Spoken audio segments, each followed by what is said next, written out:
Hello, welcome to the Hindi online classes. बच्चों, अब हम आपको आपकी व्याकरण की बुक से पार्ट 2 वर्णमाला का सेकंड पार्ट मात्राएं समझाएंगे। ओके, तो चलिए अपनी बुक ओपन करिए और चैप्टर को स्टार्ट करिए। मात्रा। व्यंजनों के साथ स्वरों का प्रयोग मात्रा के रूप में होता है। स्वर, मात्रा, शब्द। स्वर क्या है? आ क्या है? ये हमारा स्वर है, इसकी कोई भी मात्रा नहीं होती है। जैसे इसका शब्द बना नमन, तो इसमें सिंपल वर्ण आ गए न म न, इसमें कोई भी मात्रा नहीं है। आ जैसे कि बोलने से ही प्रतीत होता है। आ में डंडा लगता है, आ की आवाज आ जोर से निकलती है, उसमें आ सुनाई पड़ता है। जैसे हमने लिखा नाम, तो ना जब बोला तो आ की आवाज सुनाई पड़ी, तो हमारा हो गया नाम। ई, जब हम छोटी की मात्रा बोलते हैं तो ए, जैसे छोटी सी हिचकी आती है हमको, ए, इसी तरह से इसकी आवाज निकलती है ए। जैसे हमने लिखा निशान, नि, तो ना पे वर्ण से पहले जो मात्रा लगी वो छोटी की लगी, नि, इसमें छोटी की मात्रा आई, और शा में बड़े आकर डंडा आया, तो क्या बन गया? निशान। इसी प्रकार बच्चों, बड़ी की मात्रा की ध्वनि निकलती है ई। बड़ी की मात्रा की आवाज कैसे निकलती है? जोर से निकलती है, नी ई। हमने लिखा नीम, नीम, तो इसकी आवाज बड़ी आवाज जोर से आई, जो इसकी ध्वनि हुई वो जोर से हुई।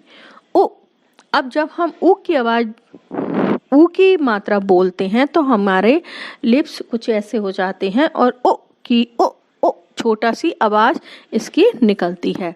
तो हमने लिखवाया आपको नुकसान, नु, तो ना पे छोटे उ की मात्रा आई, का सिंपल, और सा पे हमको आ के डंडे की आवाज सुनाई पड़ी, तो हमने लिख दिया नुकसान।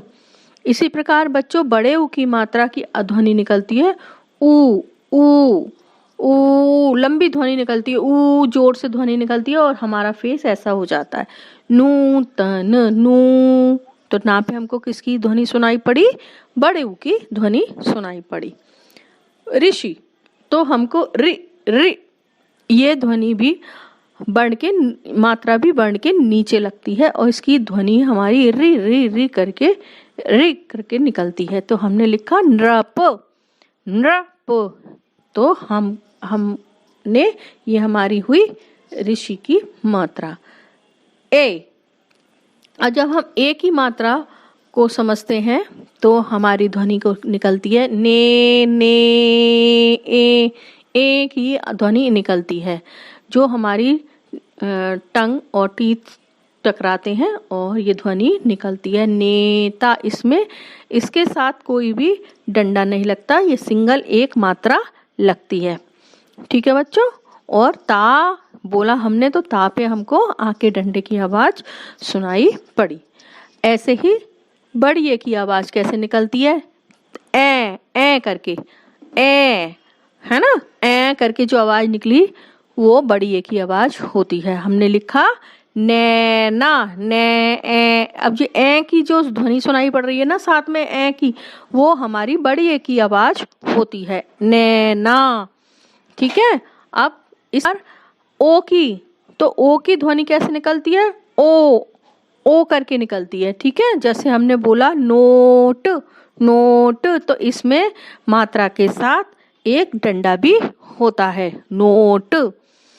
ठीक है बच्चों, ऐसे बड़े ओ की मात्रा की ध्वनि कैसे निकलती है? ओ करके इसकी ध्वनि निकलती है। ओ की आवाज सुनाई पड़े तो ओ बड़े ओ की मात्रा लगेगी। ठीक है, ओ, नौबत, नौ, तो इसमें हम दो मात्रा और एक डंडा लगाते हैं, नौबत। ठीक है, आपको मात्रा बच्चों समझ में आई। अब हम इनकी विशेषता जानते हैं।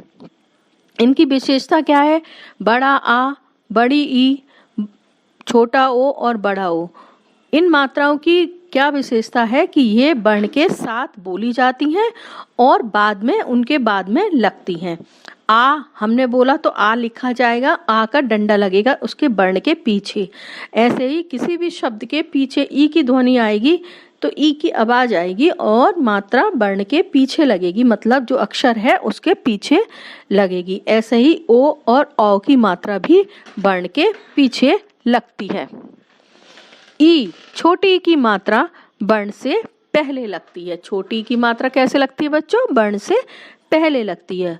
और छोटे ऊ और बड़े ऊ की मात्रा और ऋषि की मात्रा वर्ण के नीचे लगती है। जैसे कि मैंने आपको अभी समझाया था, वर्ण के नीचे लगती हैं ये मात्राएं, छोटे ऊ की, बड़े ऊ की और ऋषि की।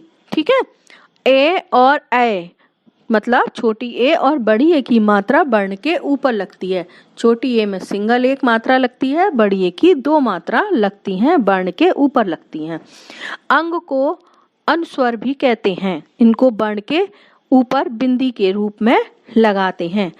बच्चों क्या है कि अंग को किसके ऊपर लगाते हैं? कोई भी वर्ण लिखते हैं उसके ऊपर लगाते हैं। जैसे हमने लिखा पतंग, बंदर, कंघा, तो ये हमारी ध्वनि जो आई, अंग की ध्वनि आई, जैसे पतंग तापे अंग की बिंदी आई, बंदर तो बापे अंग की बिंदी आई, तो ये हम वर्ण के ऊपर लगाते हैं बिंदी के रूप में। ठीक है। वर्ण के ऊपर लगने वाले चंदा बिंदु को अनुनासिक कहते हैं। जब हम चंदा बिंदी लगाते हैं तो उसको हम अनुनासिक कहते हैं। ये भी वर्ण के ऊपर ही लगती है।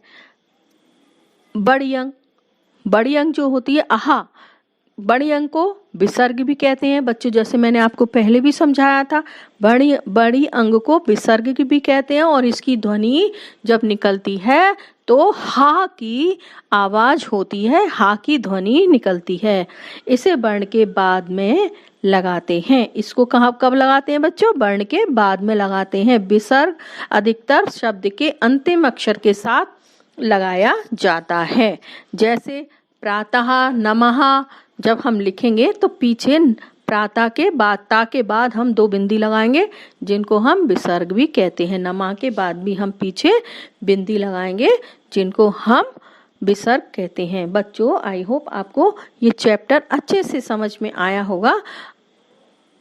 Thank you.